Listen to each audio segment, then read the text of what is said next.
Hello everyone. Today I want to talk about my experience with Grok AI. This is not a hate video. This is not an attack on anyone. This is simply my experience as a paying customer who expected one thing and got something completely different. I paid for a premium subscription because I wanted to create AI videos regularly. I was excited. I thought Grok would become one of my main tools for content creation. But after using it for some time, I encountered several issues that left me frustrated and disappointed. So in this video, I'm going to explain exactly what happened. If you're considering paying for Grok, you may want to watch until the end. The main reason I purchased Grok Premium was video generation. I saw amazing examples online. People were creating cinematic videos, animated scenes, and professional-looking content. The marketing and demonstrations looked impressive. As a YouTube creator, I thought this could save me time and help me produce better content. So I decided to subscribe. I expected a smooth experience, clear limits, and reliable performance. Unfortunately, things didn't go as planned. The first thing that surprised me was seeing Grok branding on generated content. As a premium subscriber, I expected more control over the final output. When people pay for premium services, they generally expect fewer restrictions and a more professional workflow. Instead, I felt like I was still promoting the platform even after paying for access. For creators building their own brand, this can be frustrating. Your audience should focus on your content, not the software logo. This was my first disappointment.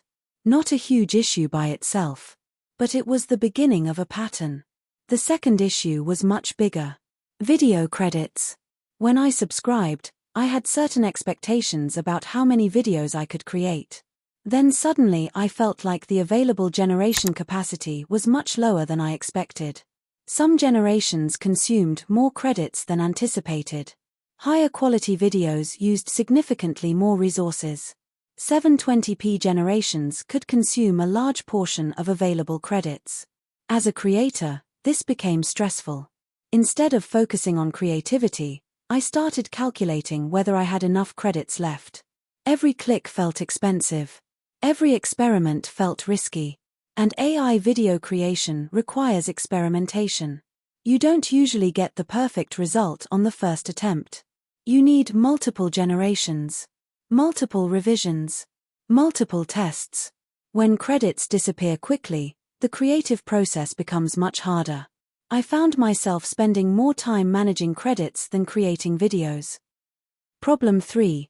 Payment problems, 5 to 6:30. The next issue involved payments. At one point I attempted to make a payment. Something went wrong. I received an error message. Thankfully, my money was returned. But the experience created confusion. After that, I experienced difficulties trying to complete the payment again. The system didn't behave the way I expected. When you're paying for a premium service, you expect the purchasing process to be straightforward. You shouldn't have to wonder whether the payment succeeded. You shouldn't have to retry repeatedly.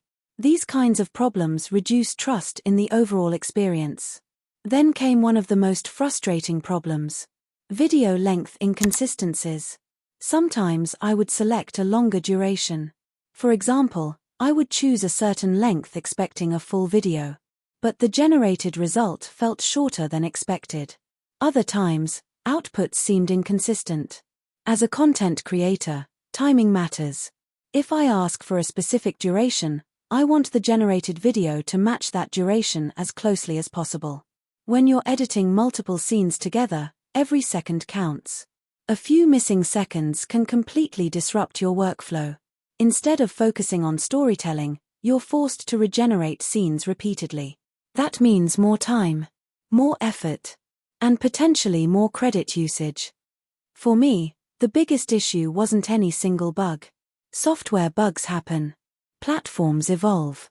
Features change. The real issue was reliability. As creators, we need tools we can depend on. When creating YouTube videos, deadlines matter.